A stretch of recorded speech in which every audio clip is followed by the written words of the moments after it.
daerah Pak Kiai, Pak Kiai Toha. Sini aman sini.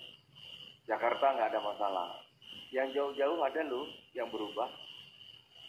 Jadi kalau sholat maghrib baca Al-Fatihah, waladolin. Ada yang diem sekarang Pak. Ada yang diem sekarang. Ada Pak sekarang diem. Loh, kok nggak ada? Ada yang diem sekarang banyak. Saking cintanya sama Pak Prabowo itu.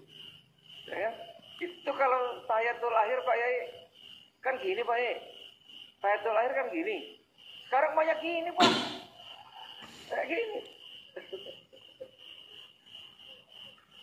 Itu Pak, teman-teman begitu Pak. Saking apa itu ya? Ya Pak Yai. Assalamualaikum warahmatullahi wabarakatuh. Nahmaduhu wa nasta'inuhu wa nastaghfiruhu wa na'udzu billahi min shururi anfusina wa min sayyiati a'malina may yahdihillahu fala mudilla lahu wa may yudlil fala hadiya lahu. Asyhadu an la ilaha illallah wahdahu la syarika lahu wa asyhadu anna Muhammadan abduhu wa rasuluhu. Allahumma shalli ala sayyidina Muhammad wa ala ali sayyidina Muhammad. Pemirsa yang dirahmati Allah Subhanahu wa taala, alhamdulillah Allah mempertemukan kita kembali. Mudah-mudahan Anda semuanya selalu dalam lindungan Allah Subhanahu wa taala dimanapun Anda berada. Tadi telah kita saksikan tentang pernyataan seorang tokoh yang beliau ini diduga menistakan agama, yaitu menistakan tentang aktivitas sholat, yaitu saat membaca amin dan saat menunjuk jari tangan atau jari telunjuk ketika saat at-tahiyat. Nah, ini beliau diduga menistakan agama. Tentu kita selaku umat muslim merasa tersinggung dengan pernyataan beliau, perkataan yang mungkin kurang pantas, walaupun tidak niat untuk kemudian menghina agama ajaran Islam, tapi itu dalam rangka candaan. Tentu kita juga harus bisa memilih dan memilah apakah candaan itu ada kaitannya dengan agama atau tidak. Maka sangat tidak etis jika kita membuat guyonan atau candaan yang itu adalah kaitannya dengan ranah agama, baik itu ajaran agama Islam kita sendiri ataupun ajaran agama lain. Apalagi kita adalah mayoritas umat Islam yang sangat kental dengan nuansa religius, sehingga nilai-nilai agama, aktivitas yang ada kaitannya dengan agama ini sangat sensitif sekali. Maka kita diperlukan kehati-hatian dalam bertindak, bersikap, dan berbicara. Jangan sampai kita niatnya adalah bukan untuk mencela, bukan untuk menghina, bukan untuk menista, tapi tanpa kita sadari, tanpa kita sengaja ternyata kita masuk ranah dalam penodaan atau pencelaan agama. Ini sangat disayangkan sekali. Maka ini sebagai pelajaran untuk kita semuanya, baik pelakunya maupun kita yang tidak akan melakukan itu. Jangan sampai melakukan tindak yang demikian sehingga kita nanti akan melakukan juga penistaan terhadap agama kita. Nah, itu jangan sampai terjadi. Ini sebagai pelajaran untuk kita semuanya. Lantas di sini yang akan kita soroti, kita tidak akan membahas tentang politik. Yang akan kita soroti adalah dalam bab fikihnya.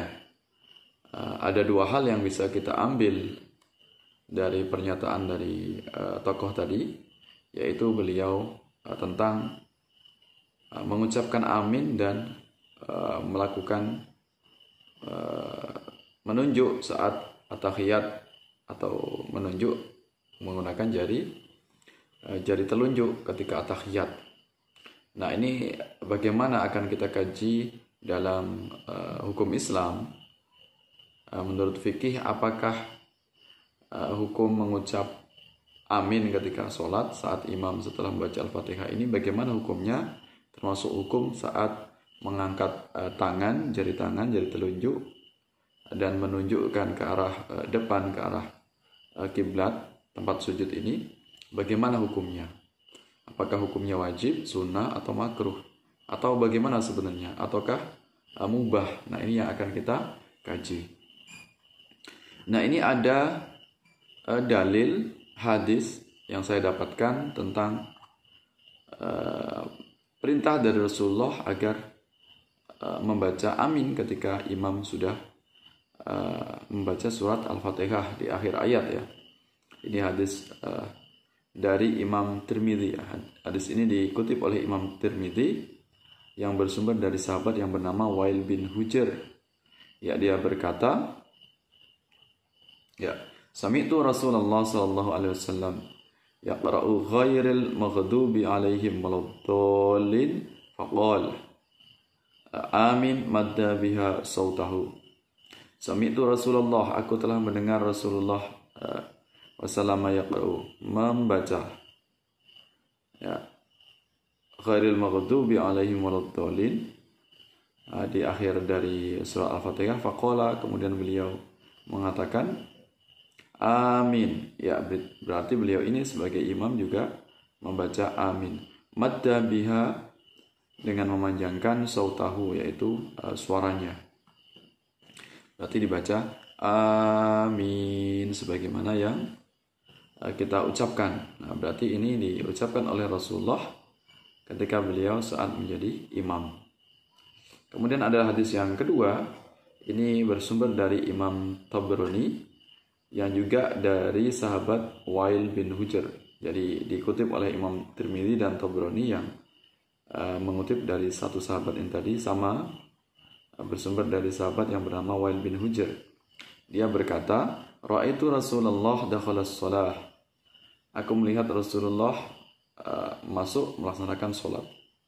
Falamma faragha, maka ketika selesai min Fatihatil Kitab, membaca surat Al-Fatihah, qala amin. Beliau mengucapkan amin salah marrat, yaitu sebanyak tiga kali. Nah, ini 3 kali ya beliau mengucapkannya.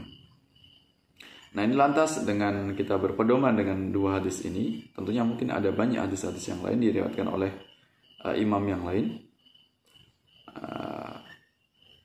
Ini bisa kita simpulkan bahwasanya membaca amin, baik itu imam maupun makmum, maka di sini hukumnya adalah sunnah, bukan wajib. Ya, hukumnya adalah sunnah. Maka sholatnya tetap sah, tidak batal, dan tidak perlu melakukan sujud sahwi ya.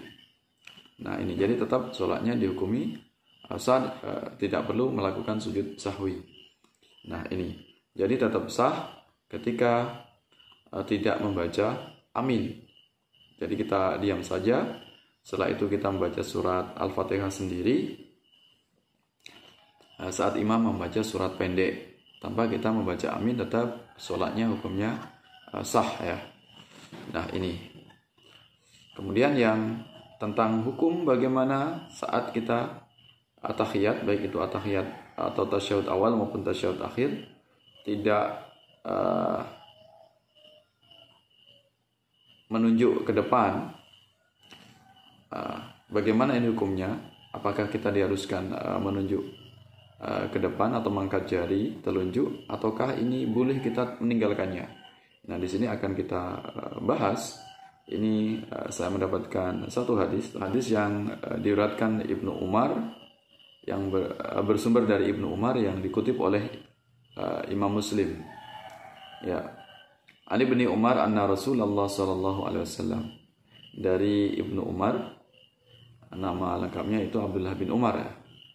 Sesungguhnya Rasulullah sallallahu alaihi wasallam kana idza qa'ada, ketika beliau duduk, fit tasyahud, ketika duduk tasyahud, wa doa yadahul yusra, meletakkan tangannya yaitu yusra di tangan kirinya, ala rukbati hil yusra, di lutut kiri. Jadi tangan kiri diletakkan di sebelah kiri.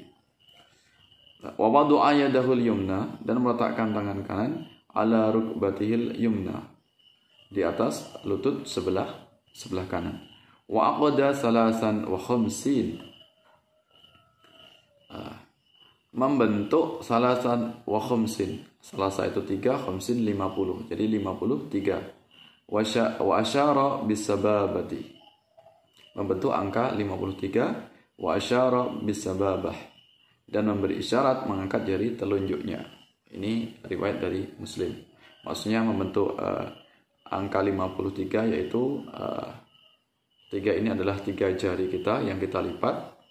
Kemudian ada rongganya atau lubangnya, yaitu dikatakan sebagai angka 5. Jadi 53. Ya, dan kemudian beliau menunjukkan jarinya ke depan. Nah, ini dari hadis ini kesimpulan para ulama bahwasanya mengangkat jari atau menunjuk jari telunjuk ke depan ini hukumnya juga sunnah. Artinya sholat kita tetap sah kalau tidak mengangkat jari telunjuk atau tidak menunjuk ke arah depan menggunakan jari telunjuk. Nah, walaupun kita tahu ini hukumnya sunnah, maka tetap utamanya sebagaimana dicontohkan oleh Rasulullah SAW, tetap lebih afdolnya, lebih utamanya untuk kita contoh, tetap kita lakukan, baik itu mengucapkan amin maupun juga kita mengangkat jari telunjuk tadi atau memberi isyarat jari telunjuk tadi, ya, dengan membentuk angka ya 53. Terlepas apakah nanti ketika kita menunjuk ini menggerakkan jarinya sepanjang gerakan itu, ataukah hanya saat ketika isyarat tertentu, lafaz tertentu. Kalau mazhab Syafi'i ini lafaz saat kalimat syahadat asyhadu alla ilaha illallah. Jadi pada lafaz illallah. Kemudian menurut pendapat yang imam yang lain ini berbeda-beda, ya. Ini adalah ikhtilaf. Mau dilakukan menggunakan imam mazhab yang manapun tetap hukumnya sah. Ya, karena ini hukumnya hanya sunnah. Kalaupun tidak menunjuk, ini berarti tetap sholatnya sah. Ya. Lantas bagaimana jika kalau seandainya menunjuk menggunakan 2 jari, misalnya karena kita enggan untuk menggunakan 1 jari misalnya, atau ini sebagai bentuk kita main-main, maka bagaimana hukumnya? Maka jelas ini adalah menyalahi dari sunnah Rasulullah SAW. Maka kita tidak boleh main-main. Dan kalau kita tahu filosofi dari jari telunjuk kita angkat, kita tunjukkan ke depan, ini adalah sebagai simbol, makna filosofisnya adalah tauhid. Jadi kita memperbarui tauhid kita dengan kita menunjuk ke depan, karena ini adalah simbol tauhid. Kemudian kenapa kita dilipat jarinya, ada lubangnya kurang lebih. Ini tujuannya adalah menganalkan diri kita, menghilangkan segala keegoan kita, menghilangkan sifat keangkuhan, kesombongan kita. Jadi kita kembali kepada titik nol. Benar-benar kita ikhlas, tunduk, pasrah, mengosongkan segala keakuan kita. Dan yang wajib kita sembah, yang wajib kita ibadahi, ini hanya Allah Subhanahu wa Ta'ala, yaitu yang Ahad, yang Maha Esa. Ini makna filosofis dari kenapa kita kemudian disunahkan untuk menunjuk jarinya ke depan, memberikan isyarat itu. Nah, ini. Jadi kalau kemudian kita menggunakan 2 jari, ini jelas ini merusak dari makna tauhid tadi, jelas. Ini bertentangan dengan apa yang dicontohkan oleh Rasulullah SAW. Nah, terus bagaimana kalau seandainya memang benar-benar terjadi dengan menggunakan 2 jari? Nah, di sini saya belum menemukan dalilnya, kemudian belum menemukan hukumnya. Apakah itu tetap sholatnya sah? Apakah sholatnya batal? Apakah itu sah tapi merusak dari nilai esensi dari sholat itu sendiri? Nah, di sini saya belum menemukan hukumnya, belum menemukan dalilnya. Mungkin kawan-kawan yang mengetahui bagaimana hukumnya kalau seandainya menggunakan 2 jari ke depan, apakah sholatnya tetap sah, tapi itu sebagai merusak dari esensi sholat itu? Apakah dengan otomatis sholatnya batal sehingga harus mengulang kembali? Apakah hanya menggunakan sujud sahwi? Nah, di sini saya minta pendapat atau saran atau mungkin masukan dari teman-teman semuanya, mungkin yang alim, yang mengetahui ilmunya lebih dalam, bisa memberikan pendapatnya sekaligus diberikan ibaratnya atau sumbernya, sumber rujukannya, sehingga saya bisa menambah ilmu, sehingga apa yang kita bahas di sini bisa mendatangkan manfaat. Semata-mata kita mengkaji ilmu, tidak untuk kemudian kita sekedar mencaci atau menghina atau menghakimi seseorang. Biarlah nanti penegak hukum yang akan memberikan pertimbangan apakah orang yang menistakan ini layak untuk dihukum ataukah ini bisa diampuni atau bagaimana. Ini biarlah pihak penegak hukum. Nah, itu yang bisa saya sampaikan. Mudah-mudahan bermanfaat. Mohon maaf atas segala kekurangan, segala khilaf. Mudah-mudahan apa yang kita kaji mendatangkan manfaat, mendatangkan ridho dari Allah Subhanahu wa Ta'ala. Sampai bertemu dalam kesempatan yang lain. Terima kasih atas dukungannya. Anda semuanya berkenan silaturahim di channel ini, di majelis ini. Sampai bertemu. Mudah-mudahan Allah memanjangkan umur kita. Kita diberikan keistiqomahan dalam melaksanakan semua perintah Allah Subhanahu wa Ta'ala dan meninggalkan segala larangannya. Wallahu muwaffiq ila aqwamit thoriq. Wassalamualaikum warahmatullahi wabarakatuh.